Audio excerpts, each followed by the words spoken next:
So one face of an equilateral triangular prism A, B, C. This is 90. This is also another normal. So normal 1, normal 2. Once it's been said that it's an equilateral triangular prism, it means the interior angles are the same, 60-60.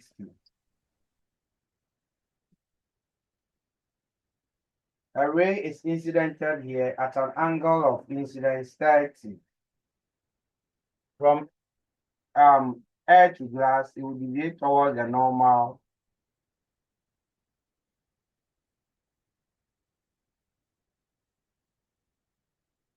And then from glass to air, it will deviate away from the normal.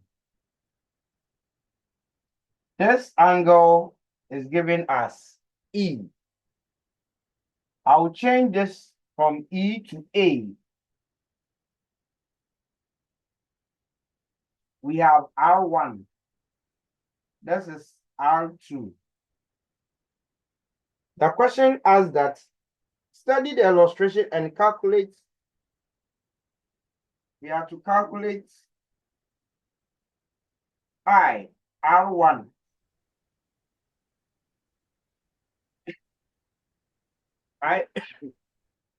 Forgive me, R2. And the original question says E, but we are changing it to A because of our formula. We don't forget in our derivation of the formula, we took this angle to be E, angle of emergence, E. So if I write E, it may confuse you. The reason for which I'm changing this from E to A. We are given the refractive index of the prism to be 1.5. That's the whole question. A very simple question per our standard. So R1 obviously will be equal to Snell's law sine I on sine R. But this R will be R1. Because we are moving from left to right, it will be R1. Therefore, because our point of interest is R1, we'll have sine of I on N. And I is 30. So we have sine 30 degree divided by 1.5. Sine 30 is 0.5. So 0.5 on 1.5. When you take the sine inverse of this ratio, which is 0.5 on 1.5, you get the value of R1. And we got this to be, I think, 19 points. What did we get for this? 19 points what? Those of you who worked on it. Leslie and Co.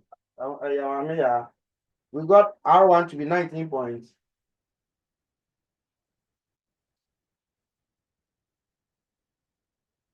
I'm here. 451.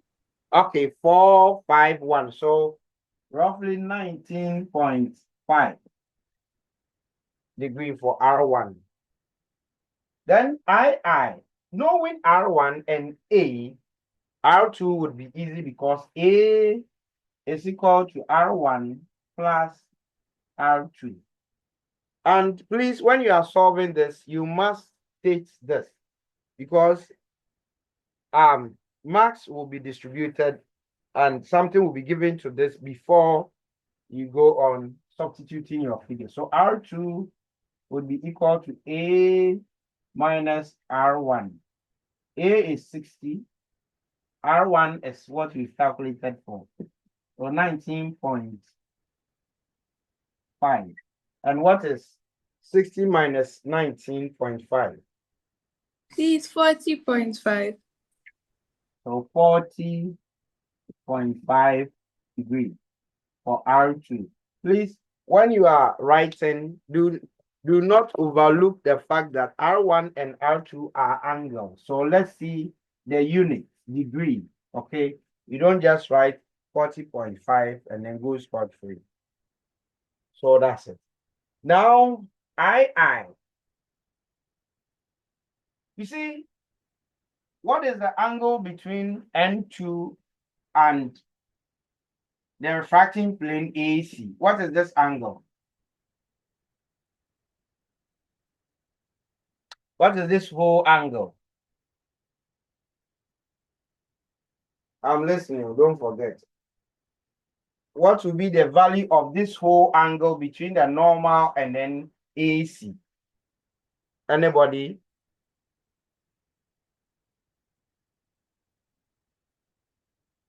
Leslie, Mamiya, and Co. Yes, Leslie. Mr. Dear, please, maybe 90. Why maybe? You are not so sure. I'll just try. It's 90 because this is a normal. The normal is always perpendicular to the interface AC. So once this is the normal, the angle from the normal to AC must be 90. So if this is 90 and we are looking for A, it means that if we are able to find the angle of emergence E, we just subtract that from 90 to get A. So A will simply be equal to 90 minus E.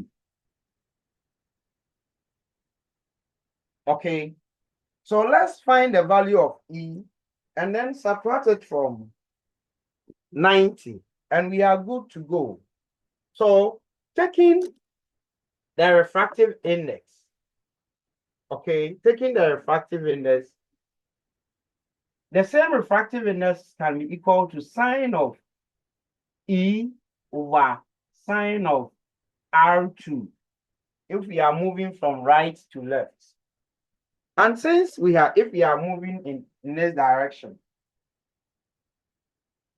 okay, another way out is that if you still want to move from glass to air, then 1 over the refractive index inverse must be equal to sine of R2 over sine of E. And when we make sine E the subject from this equation, we'll have, if you cross multiply, you have sine E to be equal to n times sine R2. And it must give you the same results if you use this one. If we use this, and then you make sine E the subject, you still have sine E to be equal to n times sine R2, and the value is the same. So it means that you can move from glass to air or air to glass to still determine the angle of emergence E. Please, are you okay? Class, are you okay? Yes. Okay, so let's put in our values.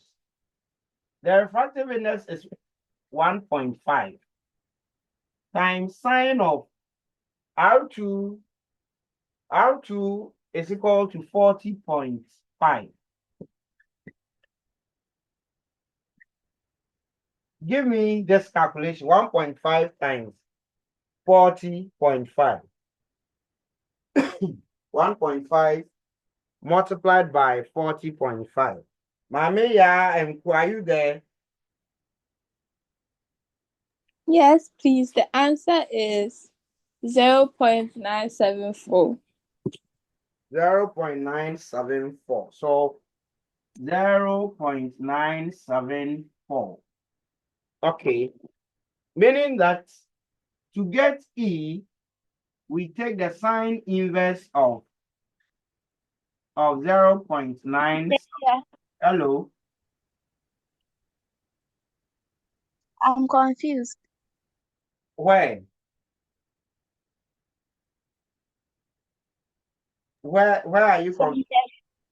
From the sign E is equal to refractive index, then the sign R2. Okay, so all that we are doing here is that we are looking for E, the angle of emergence. So if you move from right to left, okay, when the light is incidented at AC, then this side, this angle becomes the angle of incidence.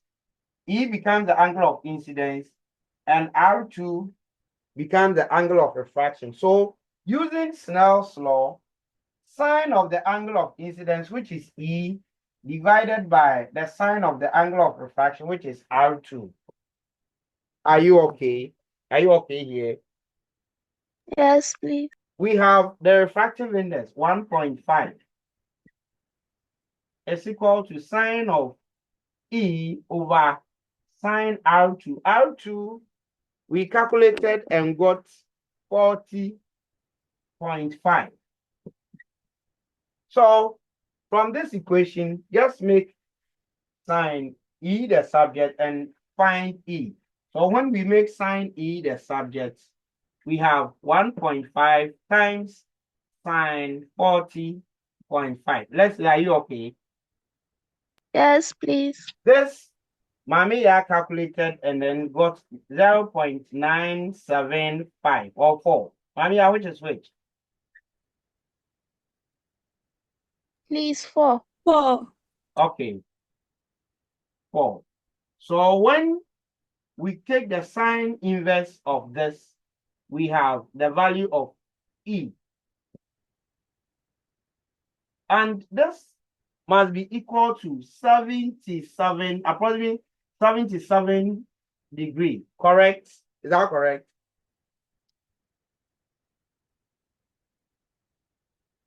Is that correct? Yes, please. Good. So if the angle of emergence is 77, then because the question asked that we calculate for A, okay, A is equal to 90 minus 77. And this must give us, this must be equal to approximately 13 degrees. Are we okay? Yes, please. The rest of you, please, is that okay? Because we are going to move on. All right. Please, if you are writing, quickly do so because I'm going to clean the board.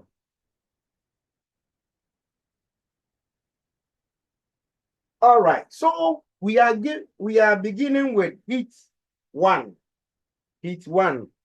I hope we'll finish heat 1 quickly and then look at thermometry.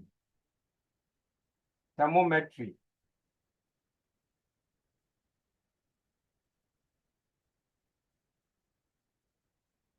Heat 1. How would you define heat energy? What is heat energy? What is heat energy?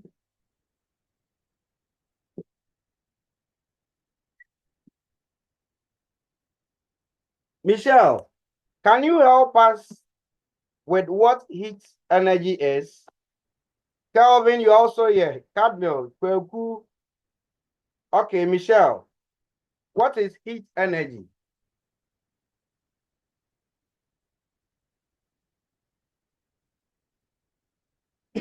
Just tell me what you think, okay? Yes, please. What is heat energy? So please, I think it's the energy that comes from the temperature of matter. Okay, that is what Michelle thinks. the energy that comes from the temperature of matter. Elizabeth. Yes, please. Please, heat energy is a type of energy that can be transferred from one point to another due to changes in temperature. Okay, so she's also saying that energy that can be transferred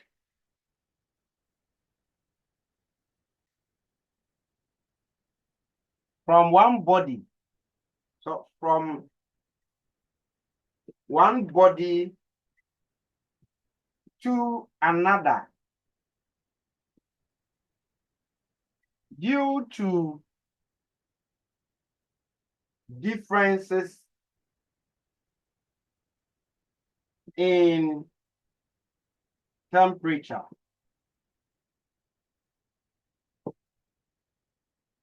Leslie, what do you also think? Heat energy refers to the type of energy that an object has due to its temperature. Due to Its temperature. Okay, so due to its temperature. It is true. Mamia, last one. The gentleman, let me hear from you. Mamia, your hand was up. Heat energy can affect the temperature, but temperature cannot affect the heat energy. Mamia, what do you mean? Explain. Okay, so heat energy is it's a type of the energy that can be transferred from one body to another.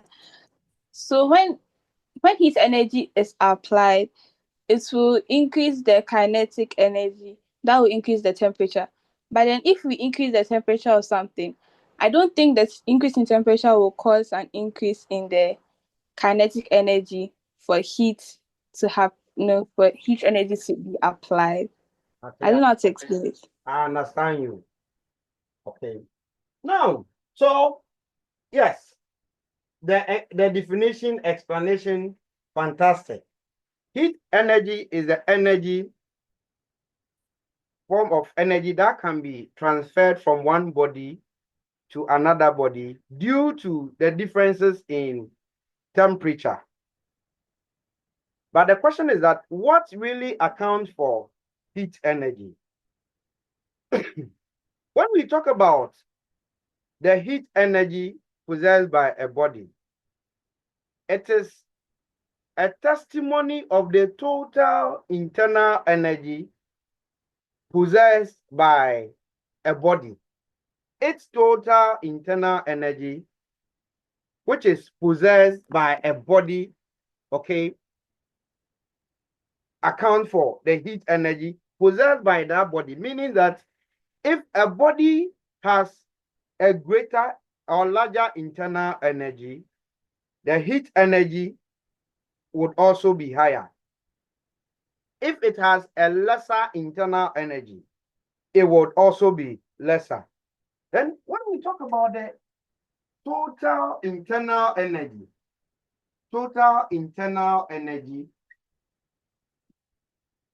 of a body, it is an umbrella, which is the total kinetic KE plus the total potential energy of the molecules of the body.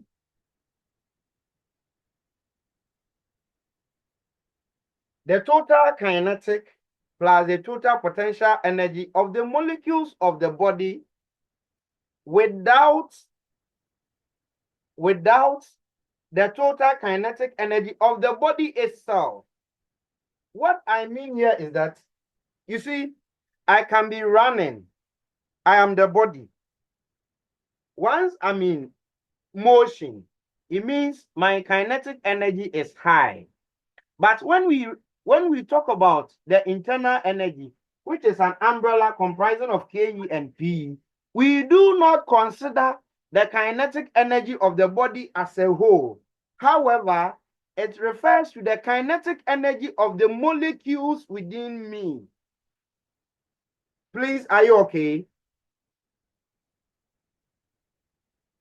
Yes, please. So I may be running, but that wouldn't add on to my to my kinetic energy of the molecules. Okay, so the internal energy of a body refers to the total Ke plus the potential energy of the molecules of the body without the total Ke of the body itself. So this sum is what we refer to as the internal energy, which accounts for the heat energy possessed by a body. Please, if there is any question, quickly ask so I can continue. If there is any question. Okay. Now, in the definition, you said that for heat energy to be transferred, the two bodies must have difference in temperature. Okay, meaning that heat energy can be transferred when there is temperature difference or gradient. Okay, now I may touch you. You see, if I touch you and I feel warm, your body, I feel that your body temperature is higher or your body is warm. It means that whilst I touched you, okay, you transferred energy from wherever I touched, and then the heat energy transferred from you added to mine. The reason for which I'm feeling warm. So it means your body is at a higher temperature and my body is at a lower temperature. And so there was heat energy transferred from you to mine. So whenever heat energy is transferred, it affects the internal energy of the body. So the higher temperature body will lose heat to the lower temperature body. And so I will gain, but you will lose. On the other hand, if I touch you and I feel cold, it means that I am losing heat energy to you. Okay? My body, if I touch you and I feel cold, it means you are gaining, I'm losing heat energy, the reason for which I am feeling cold. But you will feel warm. Please, is that understood? Yes, please. All right. So whenever heat energy is transferred, it affects the internal energy of the whoever is transferring and then the receiver. Okay. If two bodies, let me draw. This is body A. This is body B. And the temperature of A, TA. Temperature of B, TB. If TA is greater than TB, then heat energy will be transferred this way.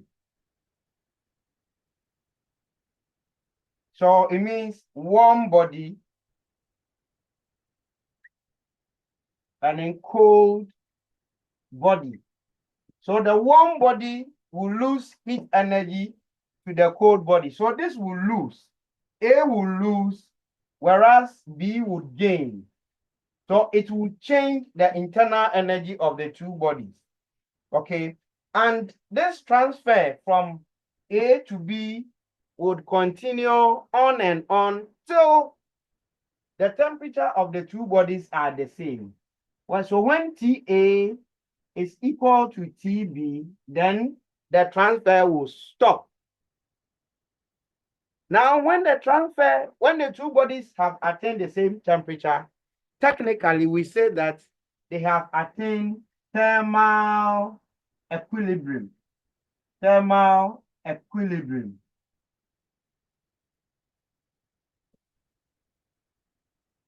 thermal equilibrium. So when thermal equilibrium is obtained, when one body at a higher temperature loses heat energy to another body at a lower temperature, and then the transfer at the point where the two bodies attain the same temperature, we say the bodies have attained thermal equilibrium.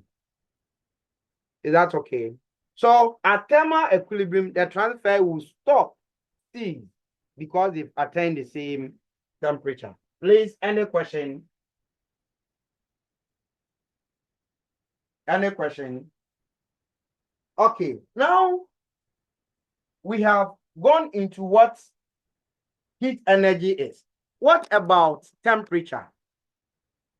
What is temperature? Yes, anybody? What is temperature?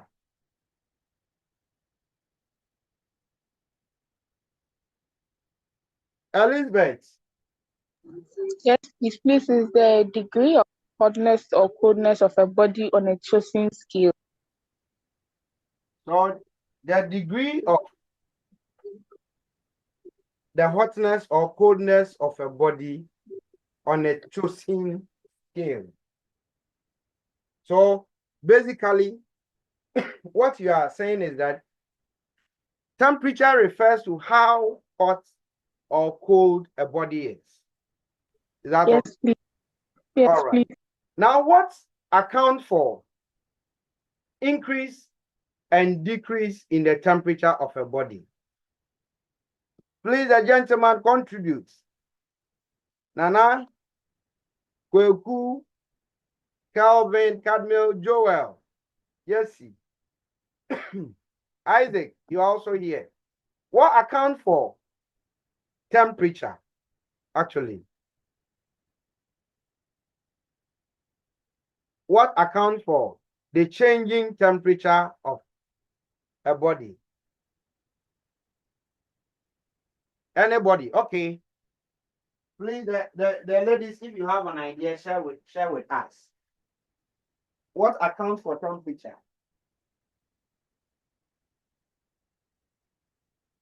Okay, Elizabeth. Please, I think heat energy. Heat energy. Okay. More views. Elizabeth is saying that heat energy accounts for the difference in temperature, or the temperature, change in temperature of a body. All right. Now, when something is put on fire and then the source of heat is applied, when you insert a thermometer, so this is a thermometer inserted just to record, and then we have a source of heat energy. Now, as this heats up this system, we will realize a change in temperature of the body. Now, so clearly, it's because there is a change in temperature because of the external heat energy applied. Okay. Now, temperature of a body is directly proportional to, we said, absolute temperature of a body is directly proportional to the average kinetic energy of the molecule energy of the body. What it means is that when the kinetic energy of the molecules increases, the temperature of the body also would increase. So when heat source is applied to this, if this is water, the kinetic energy of the molecules, the average kinetic energy of the molecules of water would be increasing. So there will be, and kinetic energy is energy possessed by a body by virtue of its position. Speed. Is that okay? So as they move so fast, their velocity increases. Then because kinetic energy is directly proportional to this, you will see a rise in temperature. If it's about cooling, if this the same thing which is warm is put into a freezer, you realize that the molecules, when heat is extracted out of this, okay, the molecules vibration would be limited or will reduce. As their kinetic energy reduces, you see a drop in the temperature of the body. So temperature is directly proportional to the average kinetic energy of the molecules of the body. So if the temperature of a body is increasing, then it means the average kinetic energy of the molecules is also increasing. So a graph of absolute temperature against average kinetic energy, average KE, is a straight line, showing implying that as kinetic energy increases, the temperature of a body would also increase. And then as kinetic energy of the body decreases, the temperature of the body also decreases. Please, is that okay? Now, what about potential energy? You see, when you put water on fire and then you insert a thermometer, you see a rise in the reading of the thermometer scale. It will be going up. It will be going up. But the moment the temperature reaches 100 degrees Celsius, there wouldn't be a change in the thermometer reading again. There wouldn't be a change in the thermometer reading again. This is because 100 degrees Celsius is the boiling point of water. Okay, so at 100 degrees Celsius, the heat energy supplied does not affect the kinetic energy of the molecules anymore. Please, are you there? Yes, please. So when water is heated and the temperature of the boiled water reaches 100 degrees Celsius, the additional heat energy supplied does not affect the kinetic energy of the molecules. The reason for which the reading of the thermometer does not change again. However, the extra heat supplied goes to affect the potential energy of the molecules.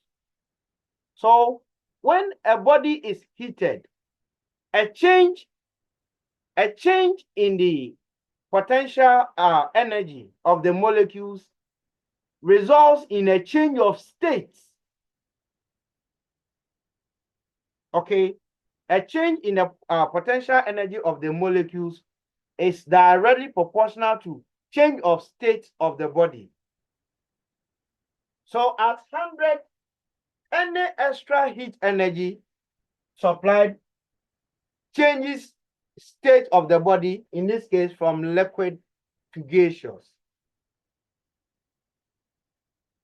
And this explains the reason why, you see, I don't know if you have experienced burns from boiling water and then burns from steam or vapor. The burns sustained from vapor is so severe than burns sustained from boiled water. This is because I don't know if you, the ladies, have experienced this before. Have you? Where Yes. where you sustain burns from steam or vapor compared to when boiled water, okay, pours on your hand or somewhere. You see, you realize that the burn sustained from steam is so severe than the burn sustained from boiled water. This is because the steam has extra energy, heat energy. I just said that when water reaches 100 degrees Celsius, any extra heat energy supply does not change the temperature. The temperature becomes constant. Even though the water is on fire, it means the extra energy affects or breaks the bond between the water molecules to change it from liquid to gaseous. So it means vapor contains two aspects of heat energy, what we call as sensible heat. Vapor contains sensible heat,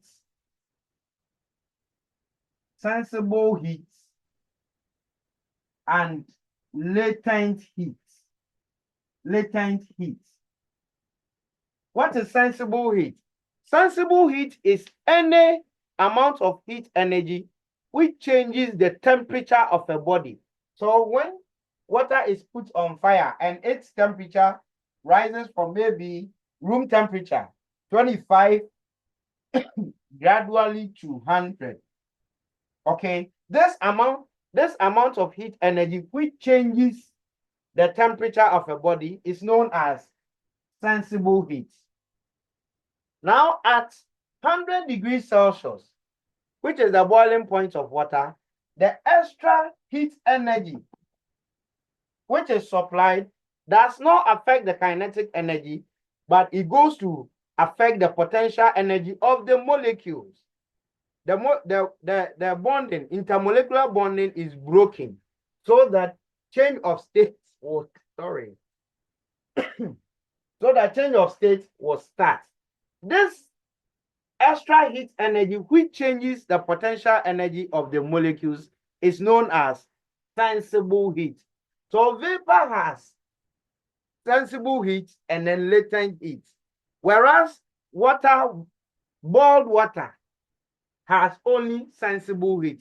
The reason for which burn sustained from vapor is so severe than burn sustained from boiled water. Please, any question?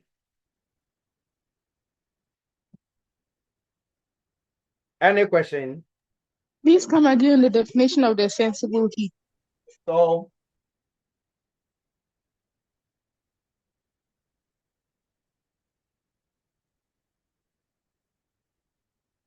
sensible heat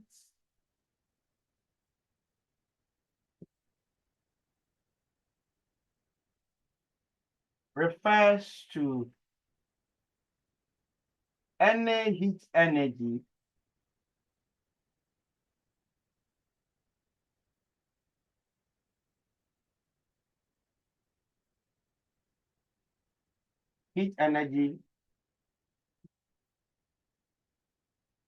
responsible for the change in temperature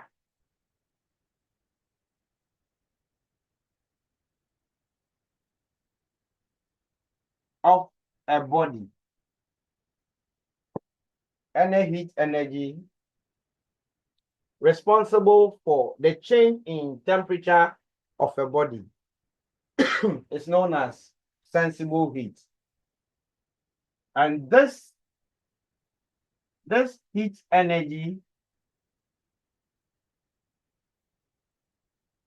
changes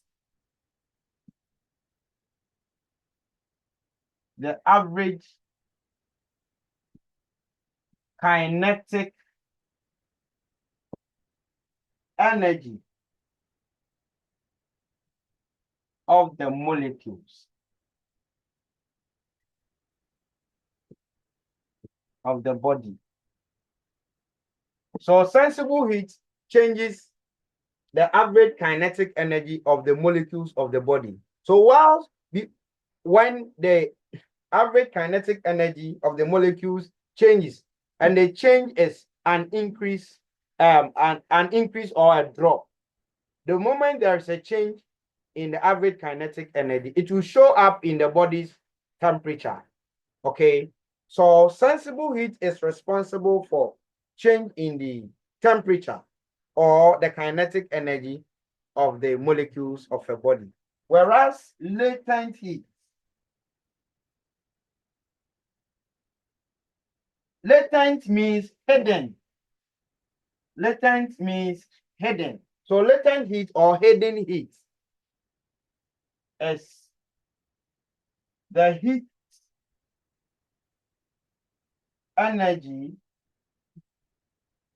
responsible for the change in state. Change in state. State or phase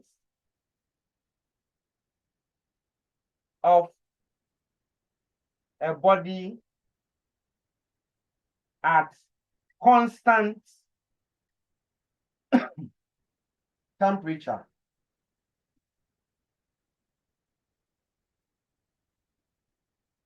Every change of state occurs at a constant temperature. So when water is heated and the water gets to 100 degrees Celsius, the temperature of the water will be constant. So every liquid water has changed to gaseous. Then the temperature will change. So change of state occurs at a constant temperature. Okay.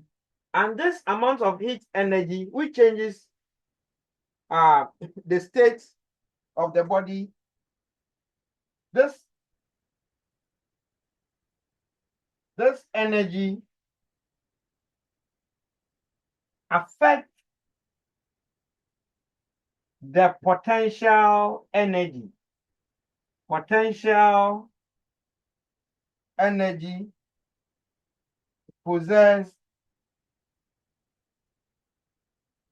by the molecules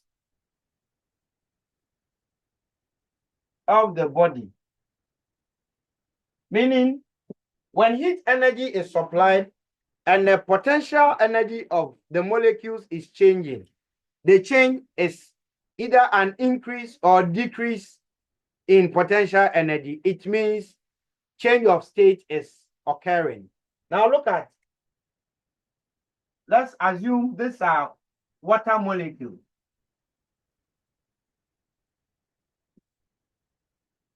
The horizontal lines represent the bonding intermolecular forces between the molecules. Now, when heat is supplied to the water molecules, that amount of heat energy which will break these bonds is latent heat. Now, when the bonds are broken, this is not there. This is not there. This is not there. The individual water molecules are free to move about. And when they are moving about, it means the whole compound is being changed from maybe liquid to gaseous. If it is solid and the bonds are broken, then because the molecules are free, then it is being changed from solid to liquid. So it is either from solid to liquid or liquid to solid, both ways, every change of state. We'll go into it properly. Please, is there any question? Is there any question? Okay, so that is it with latent heat and then sensible heat. Heat, let's look at heat capacity of a body. Can I clean the board? Class, can I clean the board? Yes, please. Yes, please. the heat capacity.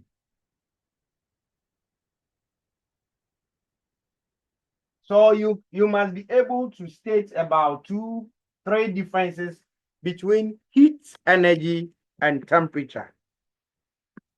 Okay, heat energy and temperature. Heat capacity of a body. If I take, even for the same substance, water, consider a cup full of water and then a bucket full of water. Would they require, if I want to heat both, to raise their temperature by 1 degree Celsius? A cup of water and then a bucket full of water.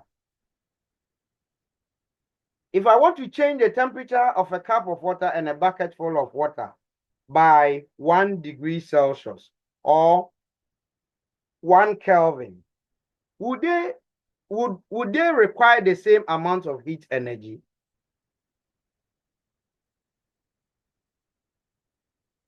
Please, did you get the question? Please come again. The question is that I have a cup of water. I'm here drawing a cup of water, and then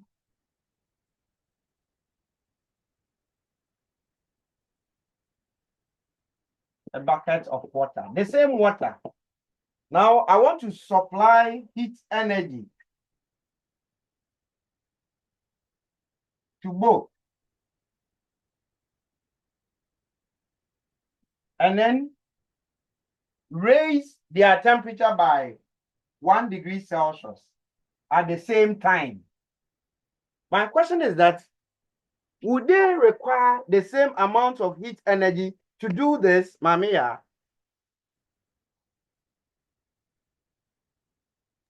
No, please. They will not need the same amount of Okay, Nana Kwame, energy. I've They will noted not need the same amount of heat energy. because there are different sizes. So the energy will spread faster in the smaller one as compared to the larger amount of water. Thank you. So even for the same substance, when the mass is different, they will all require to change their temperature by 1 degree Celsius or 1 Kelvin. They will require different amounts of heat energy to do this, or to change the temperature by 1 degree Celsius. Please, the change is either to increase or decrease. Okay. And this is what we are describing as heat capacity. Now, if we take different materials, maybe aluminum, water, even solid. Let me pick solid. Aluminum, copper, zinc, 3 different solids. And I take the same dimension or strip of aluminum, the same strip of copper, the same strip of zinc, and I'm subjecting all of them to the same intensity of heat energy so that their temperature changes by 1 degree, initially at room temperature. So they are initially at the same temperature, and I want to change their temperature by 1 degree Celsius. Because, anyway, let me pose the question to you. Would they also require the same amount of heat energy to change their temperature by 1 degree Celsius or 1 Kelvin for these different materials, would they require the same amount of heat energy? Class, the question is to you. Mami, again. No. Why? Why won't they require the same amount of heat energy? Don't forget, we've chosen the same volume dimension for each of the metals. They have different chemical compositions. Exactly. So Exactly. That's just the point. Because their atomic composition of aluminum, copper, and zinc are different, they will also require different amounts of heat energy to change their temperature by that margin.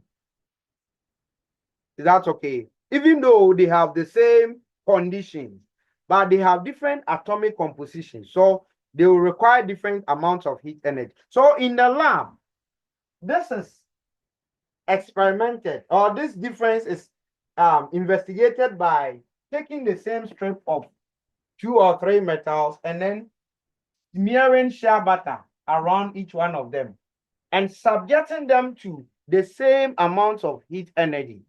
And when that is done, it will be seen that the shea butter around one of them would melt faster than others. So implying that some materials or metals, okay, have lesser and others have higher heat capacity than the rest of them.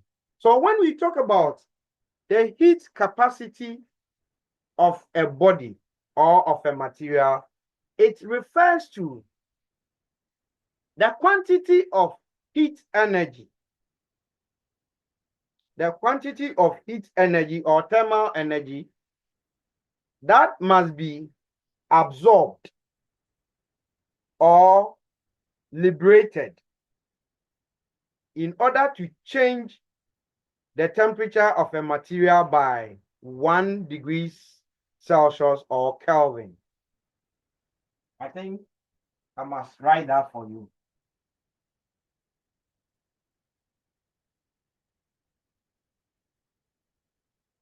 So the heat capacity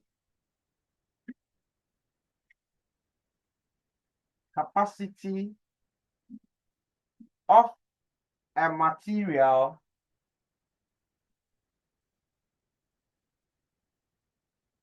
refers to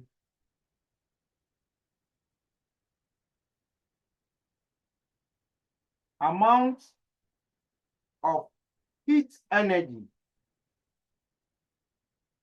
heat or thermal energy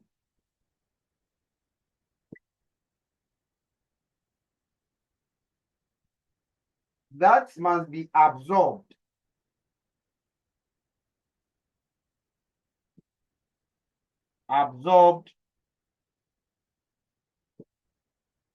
or emitted or liberated. Emitted, liberated, the same word. Or liberated in order to change the temperature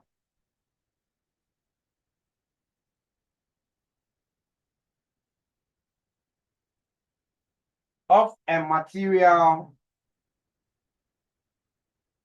by 1 Kelvin or 1 degree Celsius.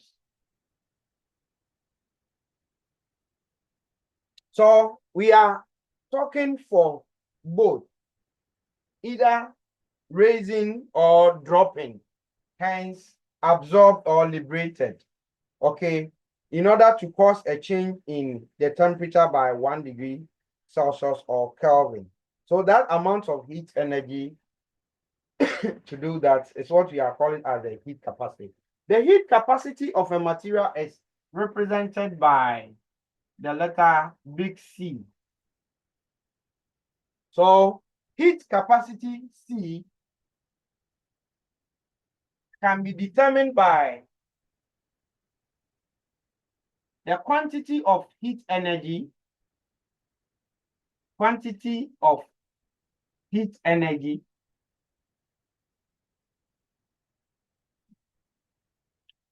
divided by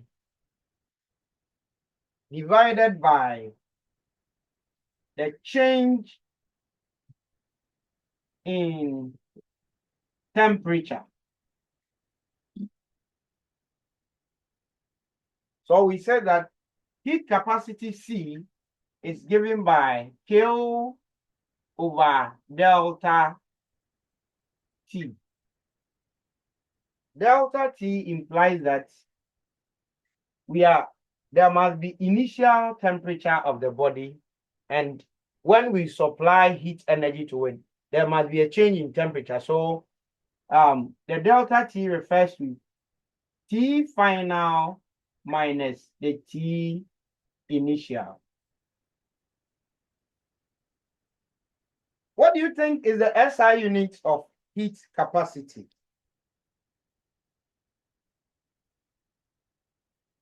What do you think is the SI unit of heat capacity? Can somebody help? Joule per Kelvin. So the SI unit of heat is a form of energy. So the SI unit of energy, joule, and the SI unit of temperature is Kelvin. So the SI unit becomes joule per Kelvin, or joule per degree Celsius. It is joule per Kelvin or joule per degree Celsius because a change in temperature on the Kelvin and then Celsius scale is equal to 1. The ratio is 1:1, meaning a change in temperature of 1 Kelvin would be equal to a change in temperature of 1 degree Celsius. So delta TK, change on the Kelvin scale, is equal to delta TC. Okay, so once it's about changing temperature, Kelvin is equal to Celsius, degree Celsius. The reason for which the SI unit is joule per Kelvin or joule per degrees Celsius. Please, is that understood? Is it understood? Yes, please. Okay. Now to the class. What do you understand by specific heat capacity? Specific, we've done heat capacity. What of specific heat capacity?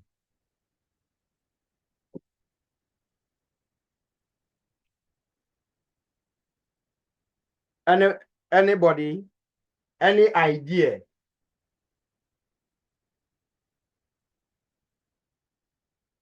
Specific heat capacity. All right. Once there is silence, it means you are not too sure. Julian. Sir, please. Specific heat capacity refers to the amount of heat energy. Sorry, the heat capacity of a material refers. I mean, it's about specific heat capacity. The question is about specific heat capacity. Sorry, the specific heat capacity of a material refers to the specific amount of or exact amount of heat energy a body can obtain or contain. Please. Julian, are you done? Yes, sir. Okay, I'm taking attendance. So hold on for me.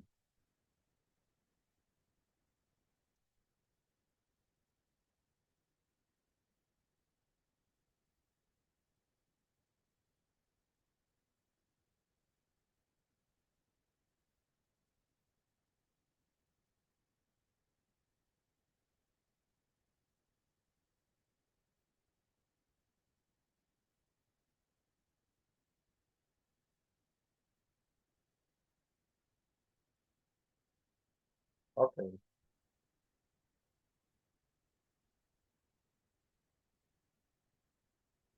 All right.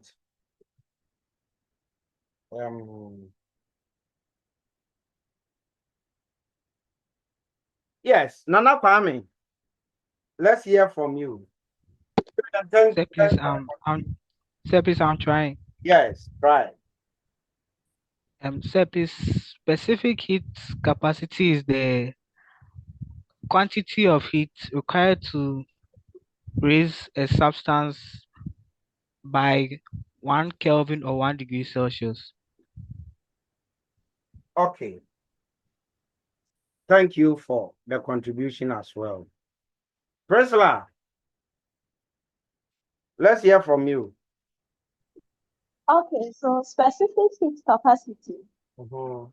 is the quantity of heat energy that must be absorbed to change a unit mass of a material by 1 degree Celsius or Kelvin. Thank you. So, contributions, fantastic. Now, if I'm giving M kilogram, let me even be specific, 10 kilogram of a material, to determine its heat capacity, how much heat energy must be supplied to this in order to change its temperature by 1 degree Celsius or 1 Kelvin? I don't know. But because different materials will require different amounts of heat energy to change their temperature by 1 degree Celsius or Kelvin, scientists, including Mr. Abia, actually went to the lab to test. Okay, instead of being so general, let's pick 1 kilogram of aluminium, 1 kilogram of copper, 1 kilogram of water, and other substances. Let's conduct an experiment to determine the amount of heat energy that will be absorbed by 1 kilogram of each different materials, and then record. So it was a thorough experiment that was done to determine, okay, when we pick 1 kilogram mass of different materials, what is the amount of heat energy that must be absorbed so that their temperature will change by 1 degree or 1 Kelvin. Okay. So knowing 1 kilogram mass or 1 gram mass, okay, of what 1 gram mass or 1 kilogram mass of different materials would absorb in order to change their temperature, you can easily figure out all other masses that will be given to you. So if I know that for aluminium, the amount of heat energy that will be absorbed by 1 kilogram mass of aluminium is maybe 930 joule, I can easily calculate when you give me 10 kilogram mass of aluminium.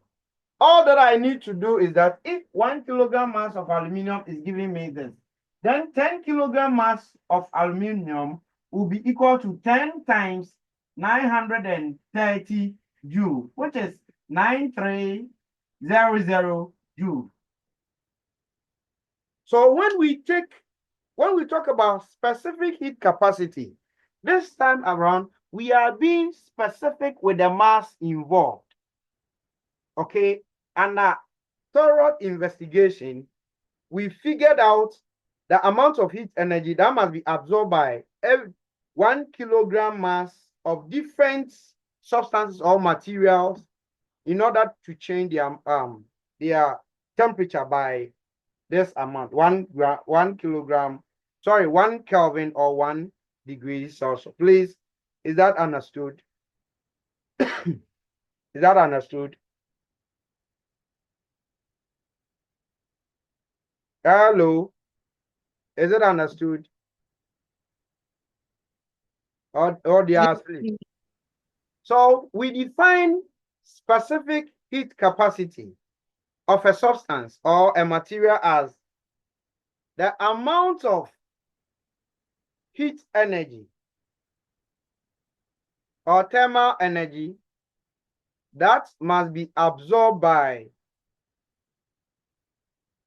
the amount of heat energy that must be absorbed or liberated by a unit mass. The unit mass refers to 1 kilogram or 1 gram mass of a material in order to change its temperature by 1 degree Celsius or 1 Kelvin. So the amount of heat energy that must be absorbed or liberated by 1 kilogram mass or a unit mass of a material in order to change its temperature by 1 Kelvin or 1 degree Celsius. So if I know that 1 kilogram mass of a material, okay, can absorb the small c amount of heat energy, then if you give me any mass m for m kilogram mass, the heat capacity of m kilogram mass would be equal to the given mass times the heat capacity for 1 kilogram, small c. Let me use numbers to explain. 1 kilogram mass of water, okay, would absorb 4,200 joules of heat energy in order to change its temperature by 1 Kelvin. So if I give you 1,000 kilograms of water, how would you calculate for the heat capacity of 1,000 kilogram mass of water? Yes. What I've given you is that 1 kilogram mass of water would absorb 4,200 joules of heat energy to change its temperature by 1 Kelvin or 1 degree Celsius. Now, if I ask you to calculate the heat capacity of 1,000 kilogram mass of water, how would you calculate this for me? Yes. Free will. Julian. Okay, Elizabeth is ready. Please, I multiply the 4,200 by 1,000. Exactly. So the heat capacity of 1,000 kilogram mass of water would be 4,200 times the given mass, 1,000. And so this is how heat capacity of any unknown mass m relates to specific heat capacity. heat capacity, big C, relates to specific heat capacity by the unknown mass times the heat capacity of 1 kilogram mass. So heat capacity is equal to mass times specific heat capacity. So big C is equal to M times small c. Now earlier, we saw that big C is also equal to the quantity of heat energy absorbed divided by the change in temperature. We want to make the change in temperature the subject. So Q is equal to big C times delta T. Or we can also express the quantity of heat energy absorbed or liberated in order to change temperature by, because big C is this, M C delta T. So Q, which is the amount of heat energy that must be absorbed or liberated in order to change the temperature of a body by 1 Kelvin, is equal to this, MC delta T, where M is the given mass, C is the specific heat capacity, delta T is the change in temperature. And this is the equation that is used for changing, calculating anything involving sensible heat. Okay. So calculations of sensible heat. Any heat that is responsible for change in temperature. Please, is that understood? Yes. I want you to help me derive the SI unit of specific heat capacity. What do you think will be the SI unit of specific heat capacity, small c? Anybody to help?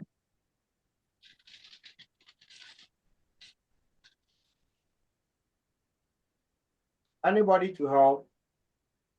Yeah, please come again. I want you to help me derive the SI unit of specific heat capacity for general heat capacity. We saw that will be equal to Q. This is Q over delta T. So the unit of heat capacity will be joule per Kelvin or joule per degree Celsius. What about specific heat capacity? What about specific heat capacity of a body? SI unit. Anybody? Mamiya. Joule per Kelvin per kilogram. So joule per Kelvin per kilogram. Let's see if we can, if Mamiya is right. So big C is equal to M times small c, meaning small c is equal to big C over M. What is the SI unit of big C? This is it. Joule per Kelvin over kilogram, meaning this will be equal to joule per kilogram per Kelvin, or joule per kilogram per degree Celsius, because the change in temperature is 1:1. Okay, so that is it with SI units of specific heat capacity. Now, let me give you some specific heat capacity of substances is a constant. So in exams, it is usually given. The specific heat capacity of water is 4,200 joule per kilogram per Kelvin. Then the specific heat capacity of aluminium is 930 joule per kilogram per Kelvin. Now, if you are told that specific heat capacity of water is this, what does it mean? If the specific heat capacity of water is said to be 4,200 joules per kilogram per Kelvin, what does it mean? Yes, anybody to help? What does it mean by the statement that the specific heat capacity of water is 4,200 joule per kilogram per Kelvin?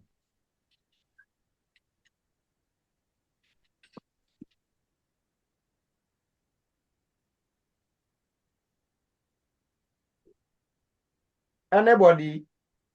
What does it mean by the statement that the specific heat capacity of water is 4,200 joules per kilogram per Kelvin? Just give it a try. Russell, are you there?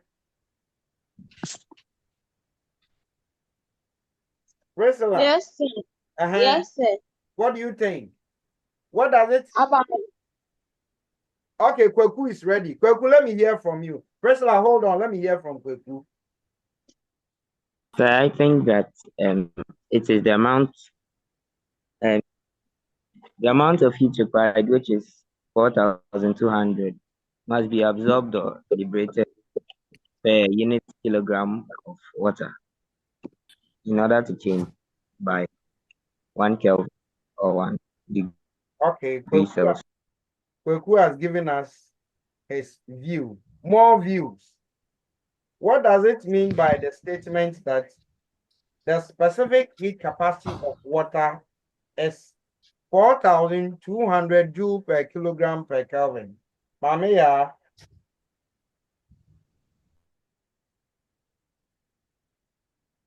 It means that for every 1 kilogram of water, you need 4,200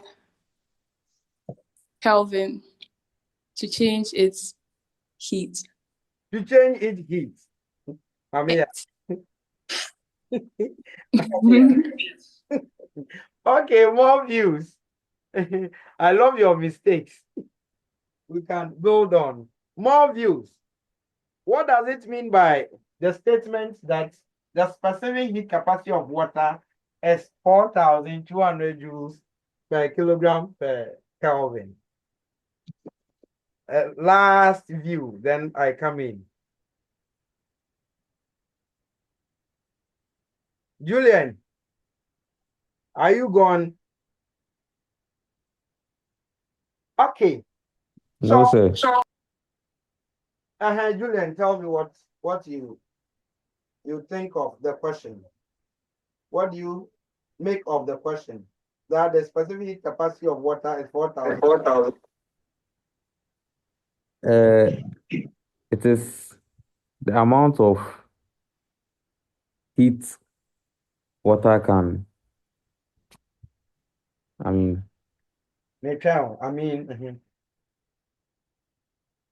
Okay, so what you need to understand is that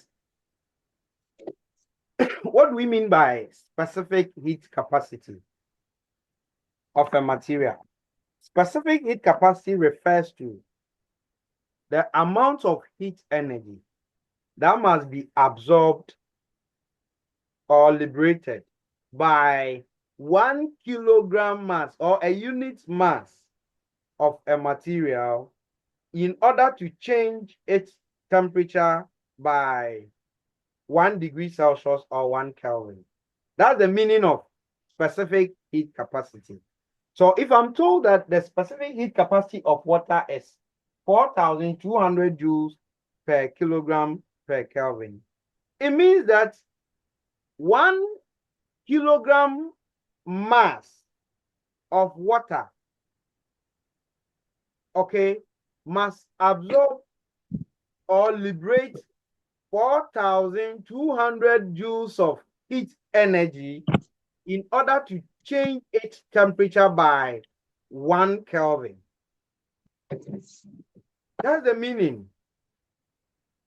One specific heat capacity of aluminium is 930 joule per kilogram per Kelvin.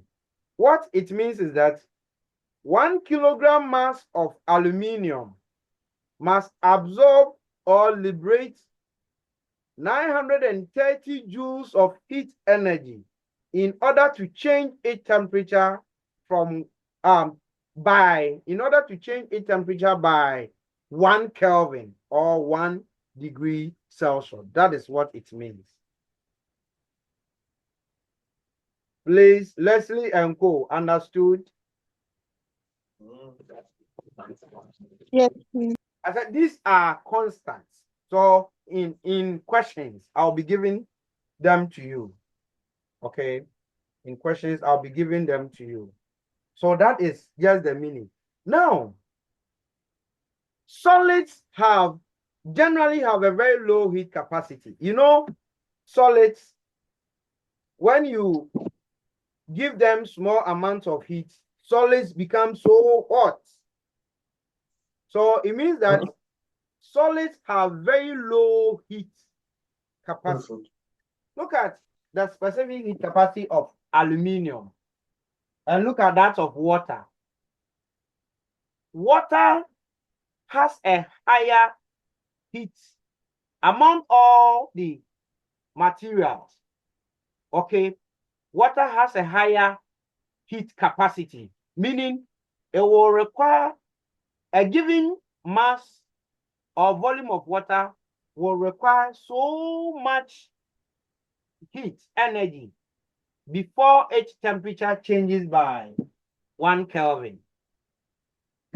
I'll be sharing with you some of the specific capacity of different metals. And this explains the fact that, you see, during sunny, hot afternoons, when everything is so hot, the weather is so warm, you want to feel comfortable by swimming in a pool or a nearby river, forgetting that it is the same source of energy from the sun which is heating up the environment, the stones, the roofs, and even the water body. But you think you can have comfort or solace, okay, by diving into water. Okay, this is because that amount of heat energy from the sun, which is heating up items around, which makes you uncomfortable, is not just enough to heat the pool of water.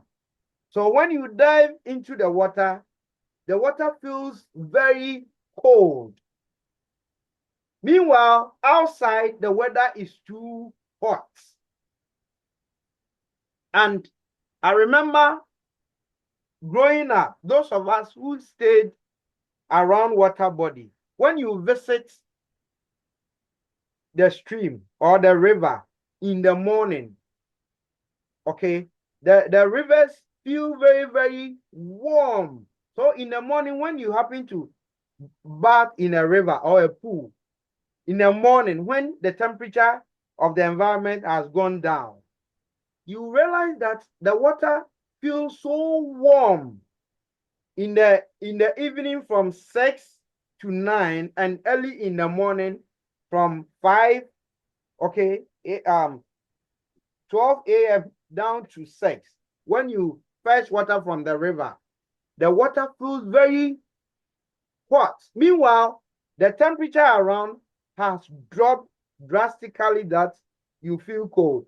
So, though in those days, we were fond of bathing in the river early in the morning because you go there and it feels very warm. Meanwhile, your tap is so cold that during the Harmattan season, you don't want to even feel the water. But we felt solace in bathing in a pool and rivers around. This is because water has a very high heat capacity. The amount of heat energy, we can easily change the temperature of solids by 1 Kelvin. It's not enough to heat water by, 1 degree Celsius or 1 Kelvin. And so water will require a lot more heat energy to change its temperature by 1 Kelvin, whereas solids require very small amount of heat energy to do that. So industrially, heat energy or thermal energy is stored in water. If you want to keep heat, give it to water because water would absorb a lot before its temperature changes to whatever you are looking for, whatever temperature difference you are looking for. So water is used to store thermal energy. The reason is that because it has very high heat capacity compared to all other substances. Please, any question? Any question? All right. If there is no question, then let's carry on.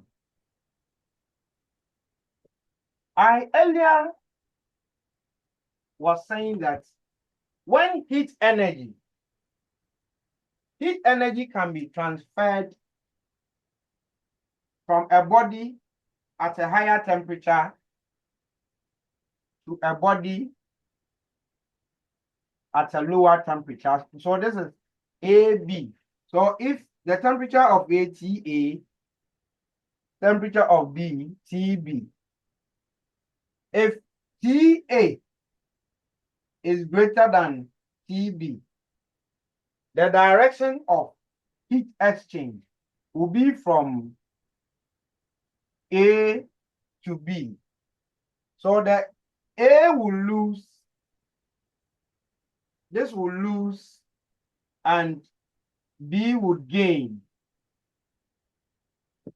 So the transfer of energy, heat energy, will continue on and on till the two have attained thermal equilibrium. And at thermal equilibrium, the transfer will cease because they are at the same temperature. Now, this obeys the law of conservation of energy, and that is energy loss is equal to the energy gain. So it means no heat energy will be lost, but rather energy lost by A by body A is equal to the energy gain by B. Okay, so the transfer of heat energy obeys the law of conservation of energy, which is energy lost by A equals the energy gained by B. So this transfer would go on and on till thermal equilibrium is obtained. But this would occur on condition. What is the condition? On condition that the two bodies, find themselves in an isolated system. So when the two bodies exist in what we call an isolated system, then energy gained by energy lost by one body would be equal to the energy gained by the other body till thermal equilibrium is obtained. Class, what is an isolated state? You are science students. You've done a closed system and also done isolated system. What is an isolated system? I'm waiting for you. Okay, mommy.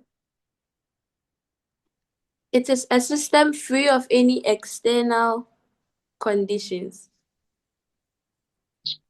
Can you explain? Break it down. You are right, but can you break it down? Okay, so maybe if we have, let's say we are preparing a gas, maybe a lab. Okay. If we are saying it's isolated, there's no other external things inside the room, like maybe, okay, no, let me rephrase myself. Collision. Okay. If two bodies are colliding, we will say that the system is isolated because there's no air to blow them away and move them from the trajectory. So there's no external factor affecting the Yes, please. colliding bodies. That's what you are saying. Yes, please. Yo, thank you. So a body that is said to be in an isolated system is such that, you see, this is where A and B dwells. It's one system. Okay. So a system is an example of an isolated system might be a vacuum tube. Thank you, Isaac. So these two dwells in one system. Okay. And the surrounding is another system. Now, if a body dwells in an isolated system, the body must not share mass and energy with the environment. So this is the environment. Environment around the body. So it means that these two bodies, which dwells in an isolated system, is not expected to exchange energy and mass with the environment. So if no energy can cross from the body to the environment or from the environment to the body, then A and B is said to exist in an isolated system. Is that okay? Now, the only point where the law of conservation of energy will be obeyed is that A and B must exist in an isolated system, because if this is a body at a higher temperature, lower temperature, now if this is losing heat energy to B and also losing heat energy to the environment, then we cannot say that the total amount of heat lost by A is equal to the total amount of heat gained by B, because some of the energy is going to the environment. Is that okay? So for the law to be obeyed, the system or the bodies must, in thermal contact, must be in an isolated state. Now, during the transfer, we are saying that heat energy lost by what? A must be equal to the heat energy gained by B. And it will stop when thermal equilibrium is obtained. So when TA is equal to TB, we are saying that thermal equilibrium is attained. Now, if you want to calculate the heat loss, by A, how do we calculate it? Once A is losing heat energy, it would affect its internal energy. So the heat energy lost by A can be calculated using the formula for sensible heat, which is MC times delta T. Okay, what is this? So heat loss by A will be equal to mass of A, body A, times the specific heat capacity of body A times the change in temperature. Now, how do we determine the change in temperature? Initially, this is the initial temperature of body A, higher. It will lose heat energy to body B. So, let me create a scenario to explain this. Then we come back to the equation.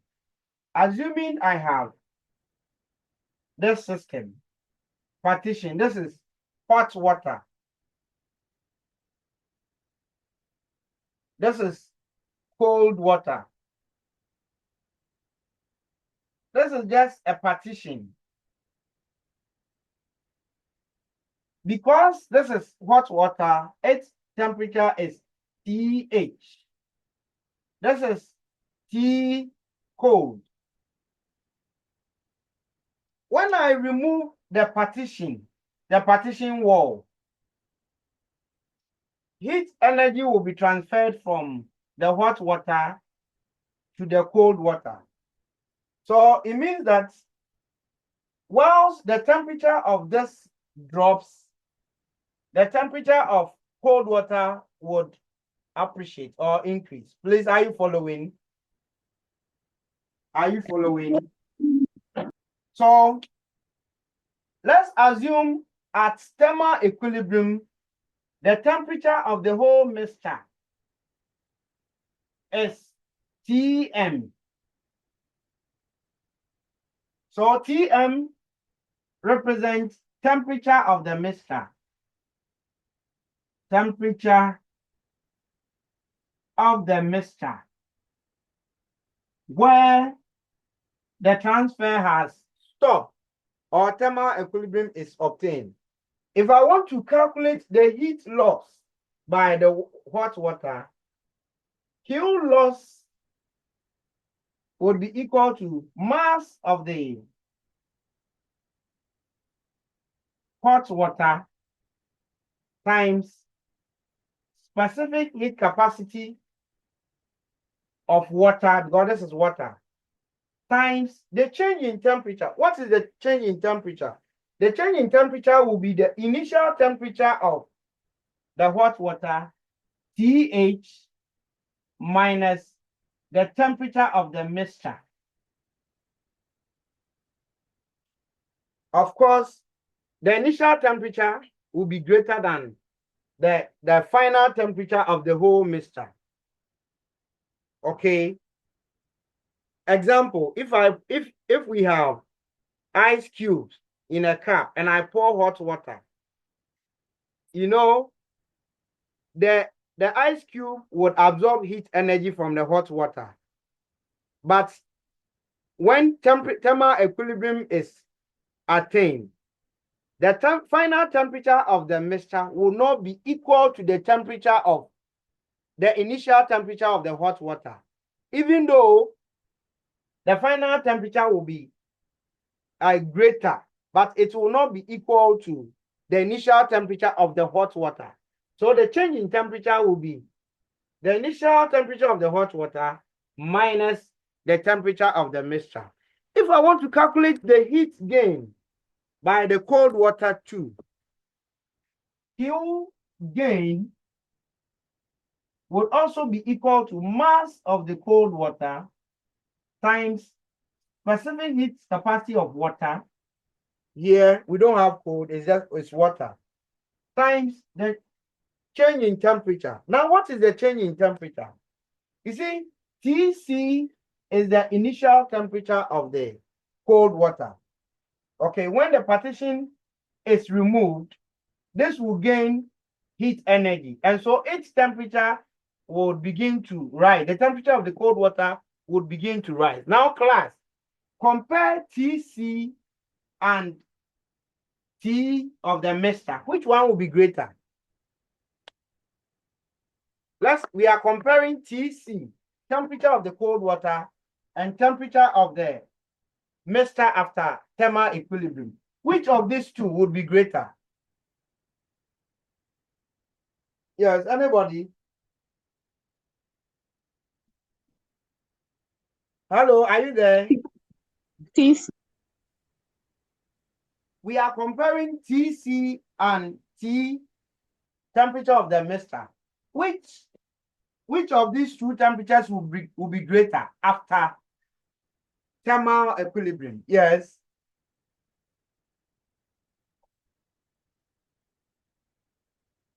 Oh, who is responding to the question? TC is the initial temperature of the cold water. TM is the temperature after thermal equilibrium. TC and TM, which one will be greater?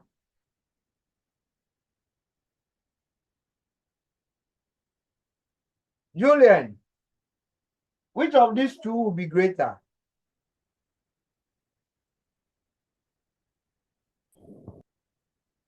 Sir, TC. Okay, Isaac Carter. Okay, Julian, I've heard you. Isaac, which one will be greater? Yeah, TM. Julian, Isaac, you are right. It's TM. TM will be greater than TC. Listen, I said there is cold water, this is hot water. This is a partition. The initial temperature of the cold water is TC. So when I remove the partition, okay, this will gain heat energy from the hot water. So once this is gaining, the temperature of this will be increasing, while the temperature of this will be dropping. So while this drops, this will gain, increase. Now, the transfer will cease when both have attained when they have attained thermal equilibrium, and that's what we are calling as TM. Okay, so when we compare the temperature at thermal equilibrium to the temperature at the initial temperature of the cold water, you realize that because this one gained, the final temperature of the mixture will be greater than the initial temperature of the cold water. All right. So the heat energy gained by this would also be Tm minus Tc. Please, the change in temperature is always positive. We subtract the lesser one from the higher one. Is that okay? So this is what happened. So for attainment of thermal equilibrium, then we are saying that for two bodies that exist in an isolated system, Q loss by the body at a higher temperature must be equal to Q gain by the body at a lower temperature. So if we want to establish, we have mass of A times the specific heat capacity of A times the initial temperature of A is TA minus Tm. Tm is temperature at thermal equilibrium. Is equal to M of B times C of B times Tm minus T of B. Okay, this is the equation for thermal, the law of conservation of heat energy or energy. Please, is there any question? Is there any question to this equation? but you must define it, where TA is the initial temperature of the hot body, then TB is also the initial temperature of the cold body. Then Tm is equal to temperature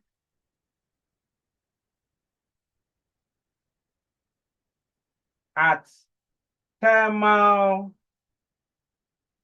equilibrium.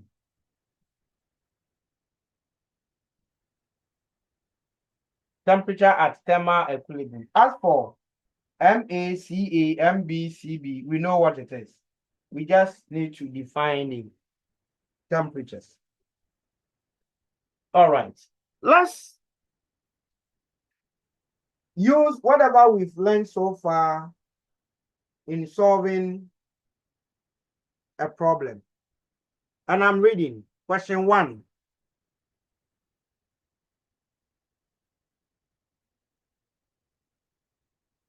Question 1.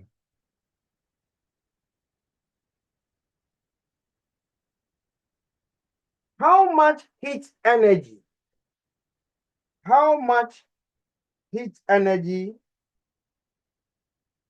is required to raise the temperature of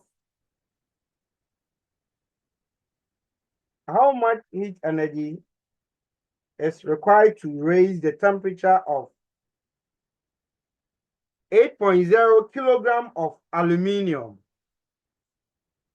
from 20 degrees Celsius to 25 degrees Celsius? How much heat energy is required to raise the temperature of 8.0 kilogram of aluminium from 20 degrees Celsius to 25 degrees Celsius? Take the specific heat capacity of aluminium.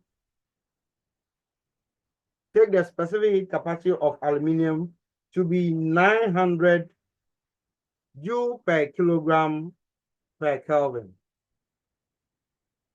Take the specific heat capacity of aluminium to be 900 joule per kilogram per Kelvin. Start work. So make me proud.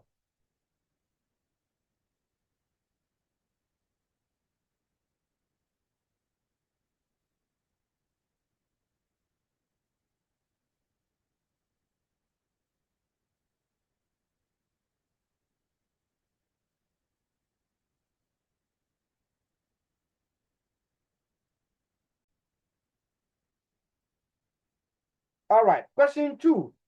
Final question for the day.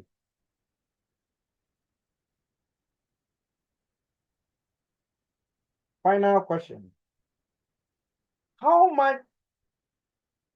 Okay, hold on. By how many degrees?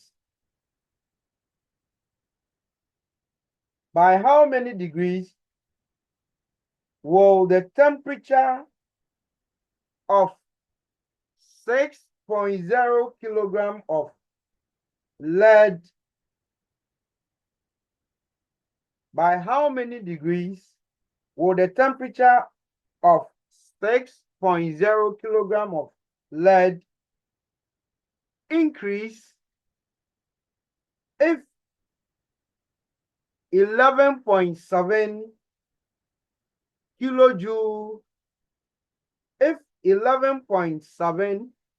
kilojoules of heat are added to the metal? I take the question again. By how many degrees will the temperature of 6.0 kilogram of lead increase if 11.7 kilojoules of heat are added to the metal? take the specific heat capacity of lead to be 130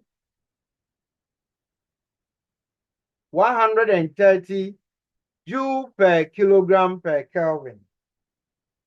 The specific heat capacity of lead is 130 joule per kilogram per Kelvin. Start with. Final question, so let's be quick. Q is equal to MC delta T. Delta T would be equal to Q on MC. What is Q? Q is given to us for 11.7 kilojoules.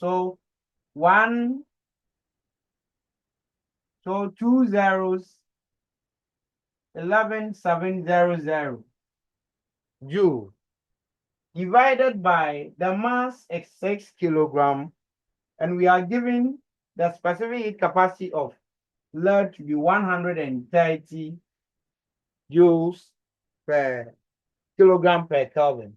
Or if you divide 11,700 by this product, you must have delta theta to be 15 degrees Celsius. Please, is it understood? Or if you have any question, you can ask.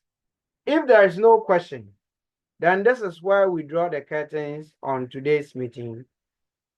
Thanks for your time, your contribution, and everything. We'll continue with next session either tomorrow. So I'll update you on a platform. Until then, may the good Lord be with you and protect you. Bye-bye. May the Lord be with you also. Thank you. Bye-bye. Bye. Okay.